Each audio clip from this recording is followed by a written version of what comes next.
Hello and welcome. We start with South Africa. As the Russia-Ukraine war enters its fourth year, South Africa has agreed to host Ukrainian President Volodymyr Zelensky, who has been keen on visiting the nation for quite some time. South African President Cyril Ramaphosa spoke with Zelensky over a call, after which he posted that he is inviting him for a state visit. However, he did not reveal any date. During their conversation, both the leaders agreed on the urgent need for an inclusive peace process in Ukraine.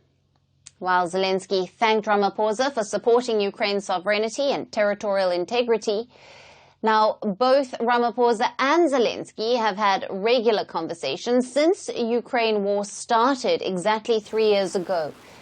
They have met in person, but despite Zelensky's interest in visiting South Africa, there had been no formal invite for him until now. Even though South Africa claims it is neutral in the war, Ramaphosa is seen as closer to Moscow. South Africa has historic ties with Russia and is also a BRICS partner. South Africa also abstained from voting on United Nations resolution condemning Russia's invasion of Ukraine. So this was seen as the reason why Ramaphosa had been avoiding Zelensky all this while. But now an invite for the Ukrainian president comes after South Africa hosted the first meeting of G20 foreign ministers last week. And the war in Ukraine was a key topic during the talks. The delegates agreed to support all efforts for a just peace in the conflict. However, the G20 talks in Johannesburg were snubbed by the US, which is locked in a bitter feud with South Africa over its land reforms. The US had called South Africa's G20 agenda anti-American. The invite also comes as Zelensky has been snubbed by US President Donald Trump and his Russian counterpart Vladimir Putin for proposed talks to end the war. While accepting Ramaphosa's invite, Zelensky has pressed that it is important that their countries share the same position on the conflict, which is, quote-unquote, nothing about Ukraine without Ukraine. He emphasized that South Africa's voice matters and Kiev counts on its support. Meanwhile, even as South Africa has been accused of leaning toward Russia, it has tried to play peacemaker in Ukraine. It leads an African peace initiative for Ukraine, and now, as the first ever African host for G20, it would like to use its presidency to address various geopolitical challenges. So, how will Zelensky's visit to South Africa benefit both countries? To discuss this further, we have with us Michael Bongani-Renders, an analyst at Control Risks, who is joining us live from Cape Town, South Africa. Thank you for being with us. Thank you for having me. Now, South Africa has positioned itself as a neutral mediator in the Russia-Ukraine war, advocating for dialogue. How does President Zelensky's potential visit fit into Pretoria's broader diplomatic strategy? And what message does this send to Russia?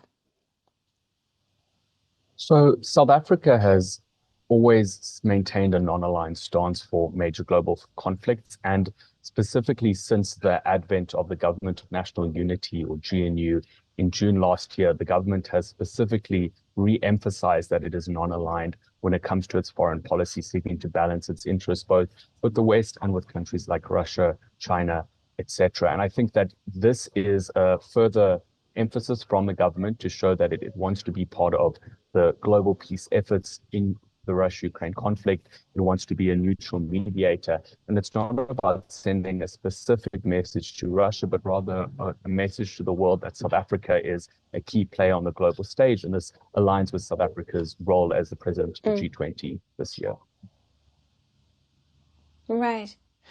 And given South Africa's historical ties with Russia, and as you've mentioned there, its non-aligned stance in global conflicts, how realistic is it for Pretoria to facilitate meaningful negotiations between Ukraine and Russia?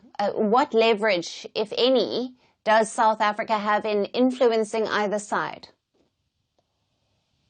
So I think South Africa's positioning is that it hasn't been a key player in any side of the conflict. It remains neutral as it has throughout. And the thing that the South African government will try to lean on is its experience in mediation in the past, the fact that the country itself has come into existence just over 30 years ago to become a democratic country through mediation.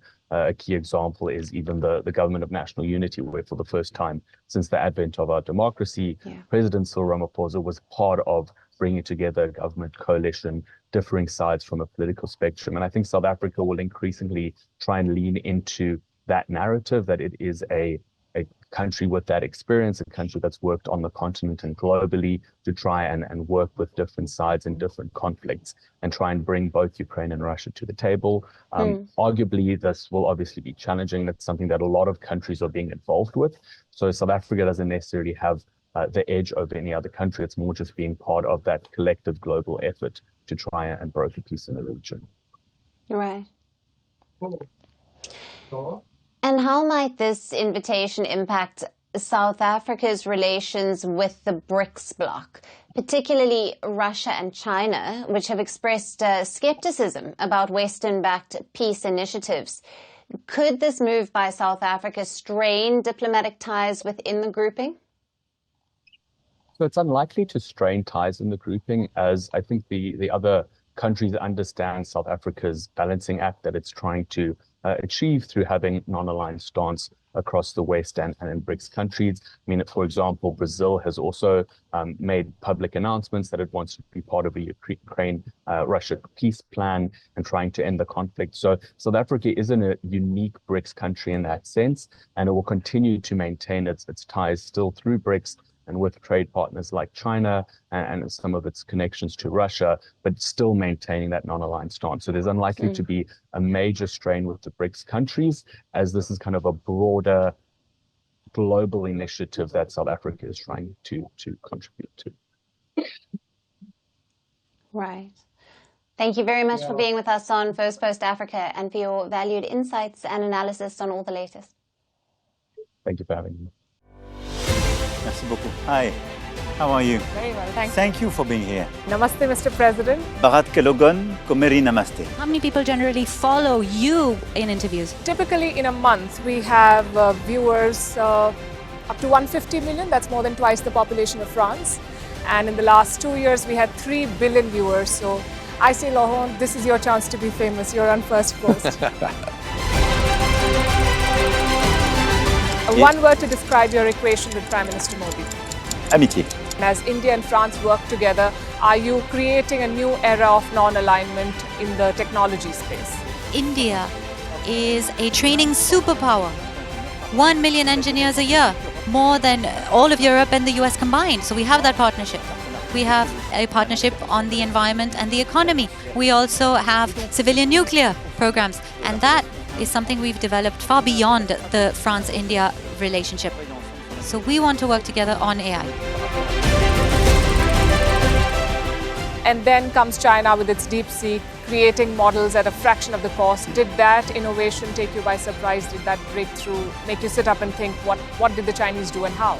But what did DeepSeek do? They took everything that was already available from the last AI model, and then they recalibrated it. So are you going to ban Chinese AI in France? So we don't have this American approach of banning tech because of where it comes from.